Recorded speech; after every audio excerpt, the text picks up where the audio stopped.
Welcome back. President Fattah al-Sisi met on Thursday with visiting Sudanese Prime Minister Abdullah Hamdok. The meeting was attended by Prime Minister Mustafa Madbouli, Minister of Finance Mohammed Maït, and Head of the General Intelligence Abbas Kamel. During the meeting, President al-Sisi reiterated Egypt's support to Sudan through cooperation and coordination in all files of mutual concern. He stressed on the importance of the visit to follow up on means of implementing proposed projects as agreed during the meetings of the two countries' leaders. The talks covered the latest developments in Ethiopia's dam file, and the two sides agreed on intensifying contacts with regional and international parties to activate the Sudanese proposal to form a four-way committee to mediate in the dam crisis with the aim of reaching a comprehensive and legally binding agreement on filling and operating the dam before the next rain season. For his part, Hamdok hailed the positive outcomes of President Sisi's visit to Khartoum last week.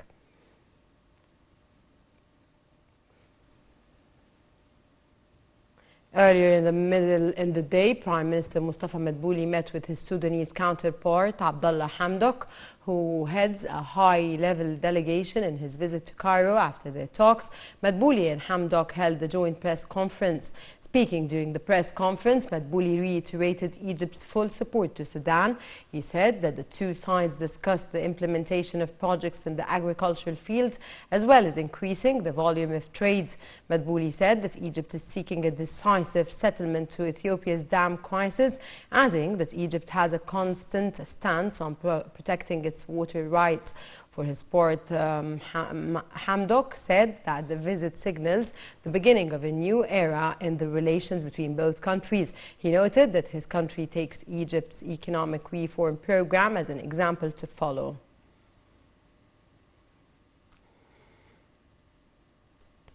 Foreign Minister Sameh Shoukry and with a high representative of the European Union for Foreign Affairs and Security, Joseph Borrell, discussed Egypt's position regarding Ethiopia's dam.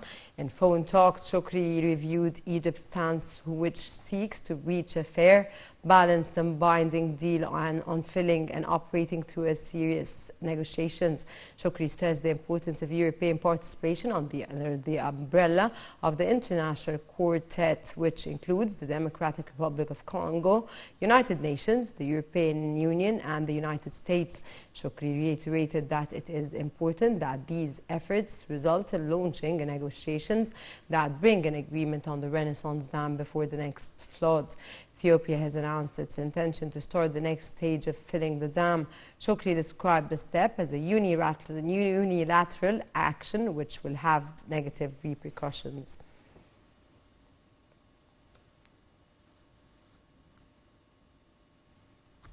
Foreign Minister Sameh Shoukry participated in a quartet meeting in Paris within efforts to push forward the Middle East peace process. The meeting brought together foreign ministers of Egypt, Jordan, France and Germany. The foreign ministers discussed the latest developments in the Palestinian file and efforts to revive the peace process through creating a conducive atmosphere to start negotiations between the Palestinians and the Israelis. After the talks, the foreign ministers held a press conference.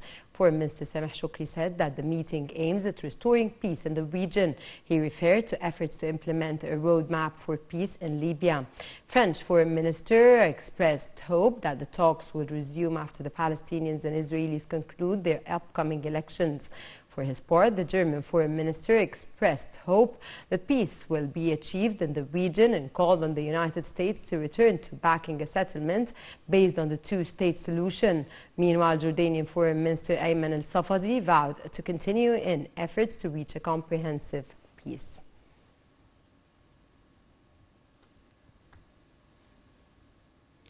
Libyan Prime Minister Abdelhamid Dibab announced that the National Unity Government will take the constitutional oath of office next Monday. He noted that procedures to take over the authority from Government of National Accord (GNA) will take place right after that. He noted that this step will take place in coordination with the new Presidential Council headed by Mohammed El-Manafi and under the supervision of the United Nations mission. Earlier on Wednesday, the Libyan House of Representatives voted in favor of the Bay's government in a vote of confidence that gave it 132 votes. The new government is due to lead the nation to December elections in the framework of a peace process which aims at ending violence as well as restoring peace and stability in the conflict-hit country.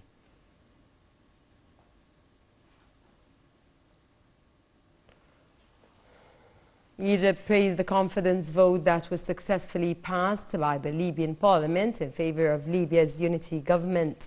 Foreign Minister spokesman Ambassador Ahmed Hafiz said that Egypt praises the Libyan parliament's role in pushing forward peace efforts to regain the security, stability and the sovereignty of Libya.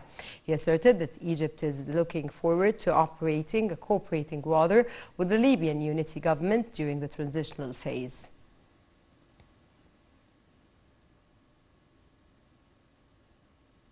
Egypt reported on Wednesday 645 new coronavirus infections, bringing the total number of cases to 188,361 people since the outbreak hit the country in mid-February.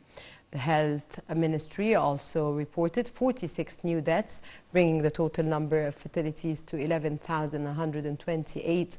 The ministry added that 501 patients were discharged from hospitals, raising the number of those who have recovered to 145,418 people.